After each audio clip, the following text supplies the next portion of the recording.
किस sector commander को किस अदालत ने सख्त नोटिस भेजा? जज ने कह दिया कि कमांडर हाउस मुकद्दस जगह, जबकि अदालतें नापाक कैसे हैं? अडयाला जेल वाले बेशुमार लोग बरी हो गए। पंजाब हुकूमत को साफ इनकार और जुर्माना।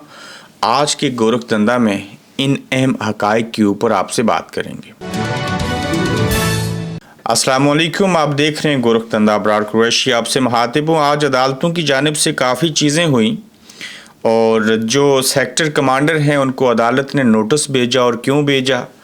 नए सुप्रीम कोर्ट के अंदर तैनात होने वाले जज साहब ने इवन ये भी कह दिया कि कोर कमांडर हाउस के ऊपर और GHQ के ऊपर हमला हो तो वो मुकद्दस जगह, आप 25,000 लोगों को जेल में डाल दें, 9 मई को एक बहुत बड़ा सानिया करार दे दें, उसकी आड़ में सियासी जमात का कचूमर निकाल दें, लोगों की सियासी हमदर्दियाँ बदल दें। लेकिन जब अदालतों के ऊपर हमले हों, जजों को यरगमाल बनाया जाए, जजों को धमकियाँ दी जाएं, उनके बच्चों के वलीमे कैंसिल किए जाएं, जजों के घरों में वीडियोस गंदी रिकॉर्ड करने के लिए कैमरेज लगा दिए जाएं, उनकी ऑडियो रिकॉर्ड की जाएं, उन्हें ब्लैकमेल किया जाए, उनके बच्चों और नवासों और दमादों को अगवा कर लिया जाए, तो जब अदालतें किसी को ज़मानत दे दें, उसको फिर भी ना छोड़ा जाए, चाहे वो सनम जावेद हो या बाकी लोग, तो क्या हम कोई नापाक हैं? ये जो अदालतें हैं और कोर कमांडर हाउसेस जो हैं वो इतनी मुकद्दस और पाक जगह हैं, तो ये कहानी क्या है? इस ज़िमन में सबसे पहले ये हुआ, मैं बजट के ऊपर भी बड़ी तफसील से बात करूंगा, कि सेक्टर कमांडर सरगोदा जो हैं उनको अदालत ने नोटिस भेजा है। और नोटिस सरगोदा में खुफिया एजेंसियों के अफसरान और एजेंटों ने जज साहिब और स्टाफ को यरगमाल बनाया हुआ था कि आप हमारे हिस्से का, हमारी मर्जी का ये काम करो और ऐसे काम करो। और करबला जैसा निज़ाम बना हुआ था। पानी नहीं पीने दे रहे थे। कल मियाँ वाली के जज साहब को पुलिस ने घेरे में लिया हुआ था और अपोजिशन लीडर उमर अयूब ने सारी दास्तान बयान कर दी। अब इसमें आप देखिए कि लोअर हाई कोर्ट ने ISI के सेक्टर कमांडर सरगोदा को नोटिस भेज दिया है और इसको कहते हैं ब्रेकिंग न्यूज़ है। और ये देखें, जजों को पानी नहीं पीने दिया जा रहा, पुलिस के ज़रिए और सेक्टर कमांडर के हुक्म के ऊपर जजों को ब्लैकमेल किया जा रहा है और यरगमाल बनाया हुआ है जिस मुल्क के अंदर जजों को और बाकी लोगों को। तो यहाँ पे क्या होगा? पहली बार यकीन जानिए, कोई जज गलत भी करे तो उसके बारे में खिलाफ नहीं लिखें। जो जजेस हैं उनका साथ दीजिए, ये बहुत अच्छा काम कर सकते हैं। सिर्फ अदलिया ही आखिरी उम्मीद पाकिस्तान के अंदर बची है, पहली और आखिरी उम्मीद जिनके ज़रिए चीज़ों को बेहतर किया जा सकता है। आज अदालत ने सेक्टर कमांडर को नोटिस भेजा। इंटेलिजेंस एजेंसी का सेक्टर कमांडर है। पूरी दास्तान उमर अयूब ने एक सियासतदान होते हुए, PTI का बंदा होते हुए, इंसान होते हुए, मुसलमान होते हुए बयान की। ये बहुत बड़ी अखलाकी जुर्रत का मुजाहरा है अदालतों की जानिब से और फिर सियासतदानों की जानिब से। फिर आप देखें कि किस तरह से जज साहब ने कहा कि क्या ये कोर कमांडर हाउस जो हैं वो मुकद्दस जगह हैं, बड़ी पाक हैं, और अदालतें जो हैं वो नापाक क्यों हैं? तो इस हवाले से वो कहते हैं कि अदालतों का तकद्दुस पामाल हुआ, आपने कोई कार्रवाई की? कोर कमांडर हाउस इतना अहम और अदालतें इतनी बेवकत कैसे हो गईं जिनकी कोई वक़्त नहीं रही? तो chief justice lower high court के ये रिमार्क्स हैं। और बावलपुर में जज साहब के घर के बाहर जो मीटर तोड़ा गया उसकी क्या मालूमात हैं? और chief justice lower high court ने ये पूछा है और कहते हैं कि मैंने इस हवाले से पता करवाया है, हमें ऐसी कोई रिपोर्ट नहीं मिली। जज साहब का ख्याल है कि इंटेलिजेंस एजेंसी के बंदों ने उनका मीटर तोड़ा। IG पंजाब ऐसा कह रहे हैं। ये बताएं, आपने किस कानून के तहत वकला और साइलिन की अदालत में जाने पर पाबंदी लगाई? Chief justice lower high court ने पूछा। वो कहते हैं कि हमें इस हवाले से थ्रेट अलर्ट मिला था, DPO सरगोदा कहता है। आप चाहते थे कि जज साहब के पास जो केस लगे हैं उन पर कार्रवाई ना हो सके, chief justice lower high court ने ये पूछा। फिर मैं रिपीट करता हूँ, जज साहब कहते हैं कि क्या आप चाहते थे कि जो जज के पास केस लगे हैं उनके ऊपर समाअत ना हो? कहते हैं कि पूरे पाकिस्तान की अदालतों को बंद कर दें, सारे पाकिस्तान में थ्रेट अलर्ट है। जज साहब अपने काम से नहीं रुके। उन्होंने ख़त में भी लिखा है कि वो डरने वाले नहीं, chief justice lower high court. तो ये सारी सूरत हाल है اور اب عدالتیں ان سے پوچھ رہی ہیں کہ بھائی کیوں یرغمال بناتے ہو, کیوں کام کرنے نہیں دیتے, آپ کا وتیرہ کیوں نہیں بدل رہا, آپ کیوں اس ملک کے پورے نظام کا ستیہ ناش کر رہے ہیں, آئین کے اوپر آپ عمل نہیں ہونے دیتے, انصاف آپ لوگ نہیں کرنے دیتے, پولیس کو آپ نہیں کام کرنے دے رہے. یہ ایک واحد ادارہ ہے انٹیلیجنس ایجنسی جس نے پورے اس نظام کو یرغمال بنا کے رکھا ہوا, اور ملک کے اندر جو سابق وزیر اعظم, جو موجودہ وزیر اعظم, جو سیاستدان ہوگا, جو سیاسی جماعت ہوگی, اس میں سارے شامل ہیں.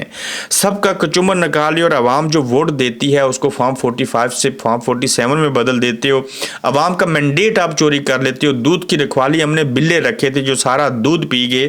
تو کم از کم عدالتیں بول رہی ہیں, عدالتیں بہت بڑی امید ہیں, ان کا ساتھ دیجیے, ان کے ساتھ کھڑا ہوئیے, ورنہ آپ کی خیر نہیں ہوگی. یہ ہمیشہ سے آپ کو اسی طرح سے دبوچ کے رکھیں گے. اڈیالہ جیل والے بری ہو گئے اور سیشن کورٹ اسلام آباد نے آزادی مارچ سے متعلق تھانہ I-9 میں درج مقدمے میں عمران خان, شیخ رشید, شاہ محمود قریشی, صداقت عباسی, علی نواز ایوان سمیت دیگر ملزمان کو بری کر دیا ہے, اور کہا جی کہ یہ محض ایک جھوٹی بے منی بے مقصد FIR ہے, اس کا کوئی لینا دینا نہیں ہے اور نہ ہی اس کی کوئی سماعت ہو سکتی ہے. تو انہوں نے کہا جی کہ باڑ میں جائے یہ آپ کی FIR اور باقی ساری چیزیں. پنجاب حکومت کو بڑا دھچکا لگا. لاہور ہائی کورٹ کا پنجاب حکومت کو سرپرائز اور راولپنڈی جج کے خلاف پریسیکیوشن کا ریفرنس خارج. چیف جسٹس جو ہیں لاہور ہائی کورٹ نے عمران خان, شاہ محمود قریشی کی 11 درخواستیں ضمانتوں کو جو تھیں ان کو ٹرانسفر کرنے کی پنجاب حکومت کی درخواست خارج کر دی ہے. وہ ایسے جج کے پاس یہ بھیجنا چاہ رہے تھے چیزیں جو ان کی مرضی کا جج ہے, جو عمران خان صاحب کو نہ تو صرف سزائیں دیتا بلکہ کیسوں کے اندر تاخیر کرتا. کبھی بیمار ہوتا, کبھی اس کو موشن لگتے, کبھی وہ کسی کی شادی میں چلا جاتا, کبھی بیرونی دنیا میں سیر و تفریح کے لیے چلا جاتا. تو پھر کیا ہوا کہ درخواستیں خارج کر دیں اور مجموعی طور پر 22 لاکھ روپے جرمانہ بھی عائد کیا, اور پریسیکیوٹر جنرل پنجاب کی درخواستیں واپس لینے کی استدعا مسترد کی ہے, اور پریسیکیوشن نے عدالت کا وقت ضائع کیا. Chief justice Lahore high court نے کہا جی کہ ہم کبھی بھی یہ آپ کی بات نہیں مانیں گے, ویسٹ آف ٹائم ہے, لہٰذا ہم آپ کو جرمانہ بھی کرتے ہیں. انہی ججوں کے پاس, ہمارے پاس وہیں پہ درخواستوں کی سماعت ہوگی جہاں پہ ہم چاہتے ہیں, اور یہ نہیں ہے کہ آپ حکومت ہوتے ہوئے اپنے من پسند ججز جو ہیں ان کی طرف چیزوں کو جو ہے وہ موو کرو جہاں سے آپ انصاف نہیں نا انصافیاں کروا سکیں. اب آئیے جناب, یہ بڑی حیران کن چیزیں ہیں. 5 سال یہ سال 2024 کا بجٹ کہاں خرچ ہوگا, آئیے اس کے بارے میں جانتے ہیں. کل بجٹ ہے جناب 18,877 بلین روپیز. بجٹ خرچ کہاں کہاں ہوگا, اس میں قرضوں پر سود کی ادائیگی ہوگی 9,775 ارب. دفاعی بجٹ ہے 2,122 ارب.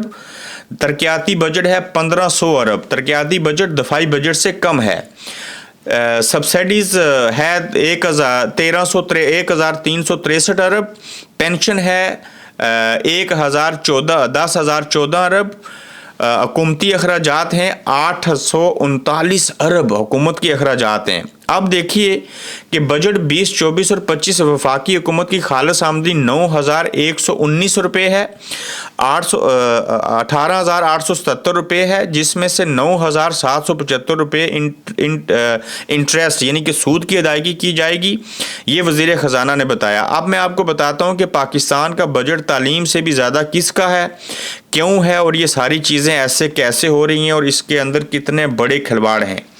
میں آپ کو یہ تفصیل سے, آپ پیچھے میری سکرین کے اوپر میپ بھی دے سکتے ہیں. بجٹ 2024 اور 2025 سب سے زیادہ قرضوں پر سود کی ادائیگی ہے.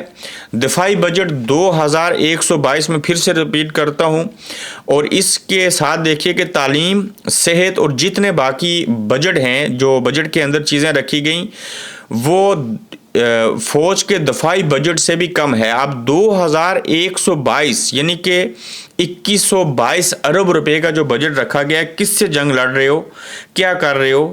اپنے ہی ملک کے لوگوں کو مارا جا رہا ہے, انہی کو وہاں رکھا جا رہا ہے. ٹھیک ہے دفاعی اعتبار سے ہمارے دشمن ہیں, مخالفین ہیں, وہاں تو کوئی جنگ نہیں چل رہی. تو دفاعی بجٹ اتنا بڑا ہے تو لوگ اڈیالہ جیل کے اوپر حملہ کرنے افغانستان سے کیسے پہنچاتے ہیں, چائنیز کیسے مر گئے؟ تو یہ ایک بہت بڑا سوالیہ نشان ہے. اور یہ جو بجٹ پیش کیا جا رہا ہے جس میں پیپلز پارٹی جو ہے وہ کہہ رہی ہے کہ ہم سے نہیں پوچھا گیا, تو پوچھا تو नून लीग से भी नहीं गया। ये वजीर ख़जाना तो है इस मिलिट्री इस्टेब्लिशमेंट का है, तो मिलिट्री इस्टेब्लिशमेंट तो अपना बजट सबसे पहले ठीक करेगी, उसके बाद बाकी लोगों को देखेगी। और इस बजट के अंदर जो चीज़ें टैक्सेस लगाए जा रहे हैं वो आम आवाम के ऊपर मज़ीद महंगाई बढ़ेगी। ताहम ये बजट अवाम दोस्त नहीं अवाम दुश्मन कहलाएगा। तो इस बजट के ऊपर भी कोशिश करेंगे कि एक मुफस्सल प्रोग्राम करें, मगर अदालतों की जानिब से सेक्टर्स कमांडर को नोटिस भेजना और उनसे ये पूछना कि आप ये काम क्यों नहीं होने देते, ऐसे और वैसे क्यों कर रहे हो, ये एक बड़ी अच्छी अलामत है और इनको बिल्कुल पूछना चाहिए। अपना ख्याल रखिएगा, अपना फीडबैक दीजिएगा, जल्द आपसे दोबारा मिलेंगे। आप देख रहे हैं गोरखधंधा अब्रार कुरैशी के साथ।